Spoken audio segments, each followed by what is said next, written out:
સંત શ્રી કાળુ બાપુ. તમે સાંભળ્યું હશે કે પેલા ભાઈને છેલ્લા સ્ટેજનું કેન્સર હતું ને બાપુના દર્શન કર્યા ને સાવ સાજા થઈ ગયા અને આજે ખેતી કરે છે.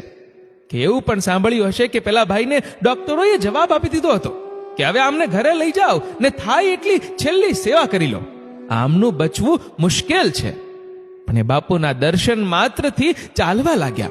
મિત્રો, જ્યાં વિજ્ઞાન પૂરું થાય છે ને ત્યાં શરૂ થાય છે શ્રદ્ધા અને વિશ્વાસ. હા મિત્રો, આજે એક એવા સંતની વાત કરવી છે જે આ કળિયુગમાં પણ ઈશ્વરનો સાક્ષાત્કાર કરાવે એવી મહાન વિભૂતિ છે. ભાવનગર જિલ્લાના ઉમરાળા તાલુકાનું હડમતિયા ગામ, જે રંઘોળાથી 6 કિલોમીટરના અંતર પર આવેલું છે, જ્યાં કાળુ બાપુ વિરાજમાન છે. ઘણા વર્ષોથી બાપુએ અનાજ નથી લીધું અને બોલી શકતા હોવા છતાં મૌન વ્રત ધારણ કર્યું છે. બાપુનો નિયમ છે કે ભૂખ્યાને રોટલો આપવો. મિત્રો, આજે હડમતિયા અનેક શ્રદ્ધાળુઓનું આસ્થાનું કેન્દ્ર બની ગયું છે.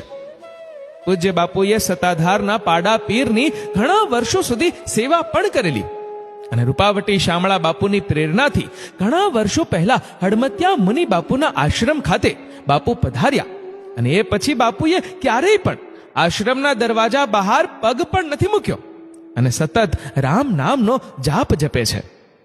ઘણી બધી દીકરીઓના સમૂહ લગ્ન કરાવ્યા અને જ્યાં સત્કાર્ય જેમ કે ભાગવત સપ્તાહ કે અન્ય ધાર્મિક કાર્યો થતા હોય ત્યાં હડમતિયા આશ્રમ તરફથી સંપૂર્ણ જમણવાર પ્રસાદીની વ્યવસ્થા બાપુ કરાવતા હોય છે. અનેક ગામોના ગામ ધુમાડા એક સાથે કરાવે છે. દર પૂનમના દિવસે લાખો શ્રદ્ધાળુઓ ત્યાં આશાઓ લઈને આવે છે અને બાપુના આશીર્વાદથી દરેકના કામ પણ થાય છે. મિત્રો, આ કળિયુગમાં આવા સંતો ભાગ્યે જ હોય છે. પૂજ્ય બાપુ પોતે કોળીનું દૂધ છે અને કંતાનના વસ્ત્રો જ પહેરે છે. આશ્રમમાં ગમે ત્યારે દર્શન માટે જાઓ એટલે પ્રસાદીનું વિતરણ અવિરત ચાલુ હોય છે. ઘણા ભાવિકો ત્યાં દરરોજ સેવા માટે પણ આવે છે. પૂજ્ય મોરારી બાપુ અને ભારતી બાપુ તેમજ શેરનાથ બાપુ જેવા સંતો પણ આ આશ્રમ આવી ચૂક્યા છે. આશ્રમમાં શામળા બાપા અને મુનિ બાપાની કૃપા અવિરત છે. તેમનું દેવળ પણ ભવ્ય છે. આ સમયમાં ભાગ્યમાં હોય તો આવા સંતના દર્શન થાય. પૂજ્ય કાળુ બાપુએ આ સમયમાં ખરા સંત કહેવાય. કોઈ આધુનિક સગવડતાઓનો પૂજ્ય બાપુ લાભ નથી લેતા. નથી ગાડી કે નથી મોબાઈલ ફોન.